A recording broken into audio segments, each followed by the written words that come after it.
Minumlah tua bangka.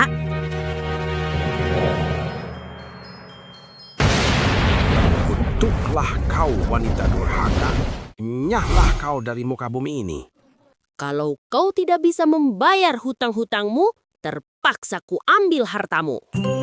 Taman Cerita Anak, kumpulan dongeng-dongeng dan legenda cerita anak. Buku ini bagus, banyak gambarnya. Ceritanya tentang legenda Situbagendit. Legenda Situbagendit menceritakan di Garut terdapat sebuah danau yang terbentuk karena keserakahan Nyai Endit.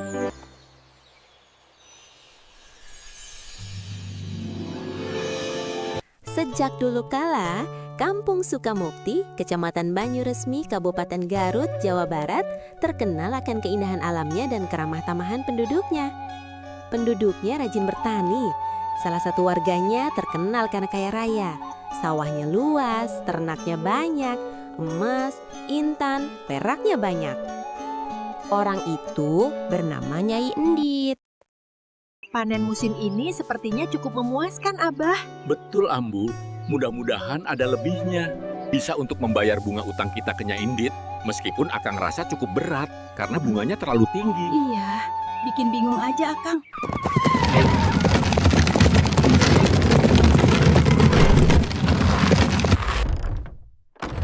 Digul!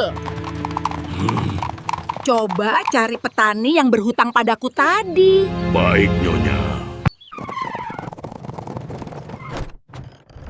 Apabila panen tahun ini hutang tidak dibayar, tanah kamu akan saya sita. Jangan, Nyai. Kasihanilah kami. Begitulah kelakuan Nyai Bagendit.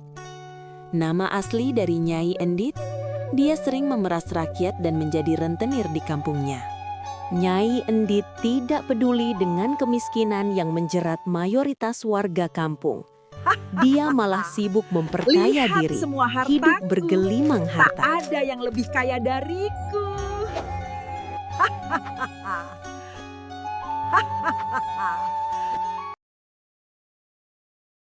Begitulah selama bertahun-tahun kehidupan masyarakat Sukamukti berjalan. Nyai Endit makin makmur kehidupannya. Dia sering mengadakan pesta dan jamuan makan untuk pangagung kerajaan di zaman tersebut. Sementara masyarakat semakin sengsara akibat ulah perbuatan Nyai Endit.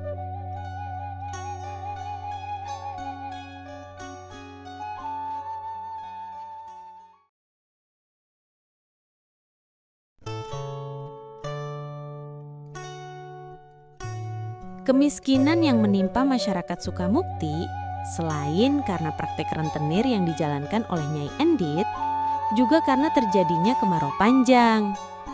Masyarakatnya semakin menderita. Terpaksa saya sita berasnya karena kamu tidak bisa membayar hutang dan bunganya. Waktu terus berjalan. Diceritakan di dalam rumah Nyai Endit, terdengar pembicaraan antara Nyi Endit dan pembantu setianya. Hasil kerja keras petani membuat uang dan perhiasanku semakin banyak. Agar semakin banyak petani yang terjerat hutang, besok saya akan membujuk mereka, Nyai. Ada tamu juragan. Suruh tunggu, Bomah. Maaf mengganggu juragan.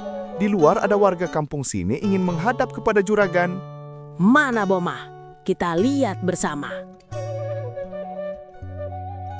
Maaf, Juragan. Saya lancang menghadap ke Juragan. Ada apa?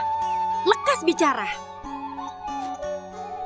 Karena kemarau panjang, hasil panen hanya sedikit. Kami mohon kebijaksanaan untuk menunggak hutang beserta bunganya. Tidak bisa begitu. Kasih pelajaran, Boma. Baik, Juragan. Terpaksa saya sita sawah kalian.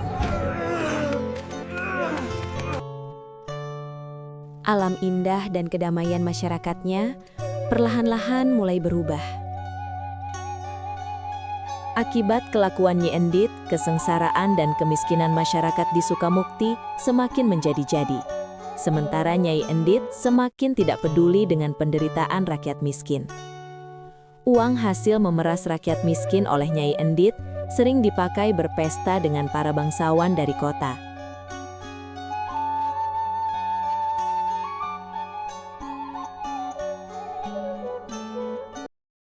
Seolah tidak menghiraukan tetangga yang sedang kelaparan, Nyai Endit malah menggelar pesta yang meriah.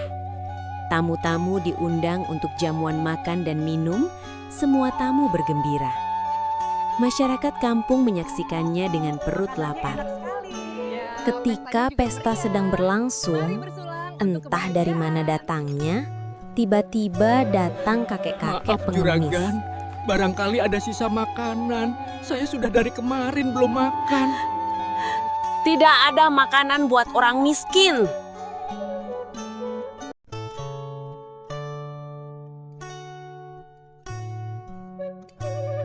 Kemudian kakek itu berbicara lagi. Kalau makanan tidak ada, sudi kiranya juragan memberikan air kepada saya. Ini air untuk tua bangka.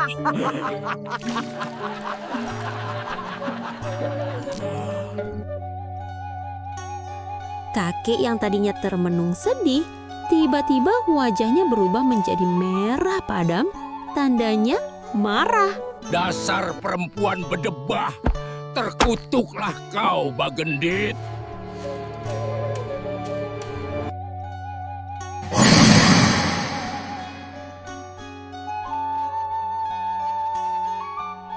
Setelah kakek misterius menghilang, dari bekas tongkat yang ditancapkan keluar air. Semakin lama air keluar dengan derasnya. Dengan cepatnya air mengalir terus-menerus dari tongkat yang ditancapkan kakek.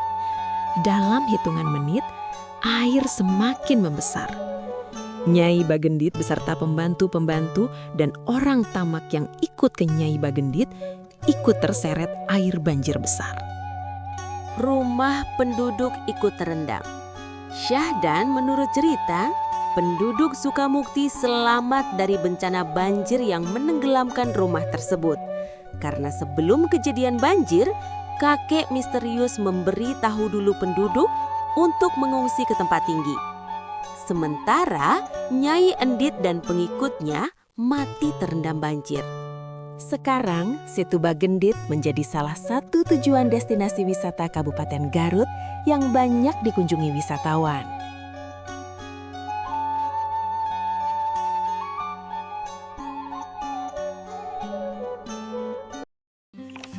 Begitulah ceritanya.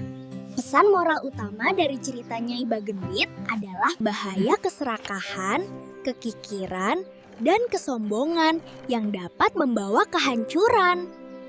Harta hanyalah titipan, sehingga kita harus berbagi dan tidak berbuat sewenang-wenang kepada orang lain.